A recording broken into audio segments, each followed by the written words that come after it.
When Amy Coney Barrett, the Seventh Circuit Court of Appeals judge nominated Saturday to be President Trump's pick to replace liberal icon Ruth Bader Ginsburg, was talked about as a possible replacement for fellow Catholic Justice Anthony Kennedy in 2018, media focus turned to her membership in People of Praise, a small, tightly knit group that describes itself as a charismatic, ecumenical and covenant Christian community.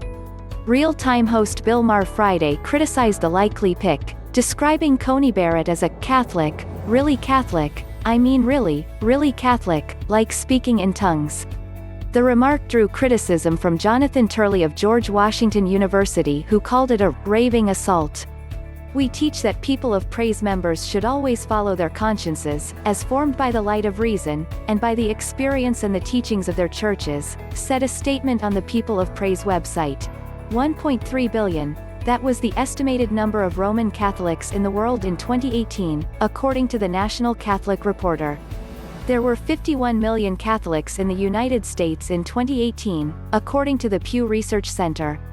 People of Praise counts about 1,700 members in 22 cities across the U.S., Canada, and the Caribbean, according to its website. One aspect of People of Praise that has generated chatter on social media is the group's belief in speaking in tongues, or speaking words that can be unintelligible or not in the speaker's normal language, as part of an intense religious experience.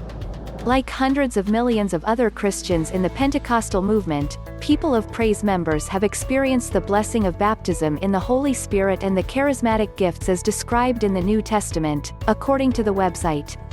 "This is a source of great joy for us and an important aspect of what God is doing in our world today." Pentecostalism is one of the fastest-growing movements within Christianity and is associated largely with Protestants but includes a growing number of Catholics. The name Pentecostal is taken from the experience of Pentecost, described in the Bible's Book of Acts, when in the early days of the Christian Church, following the crucifixion of Jesus Christ, early followers of Jesus were filled with the Holy Spirit and began speaking in tongues other than their native languages. The death last week of Ginsburg set in motion what promises to be a bare-knuckles brawl between Democrats and Republicans over her replacement, which became official Saturday.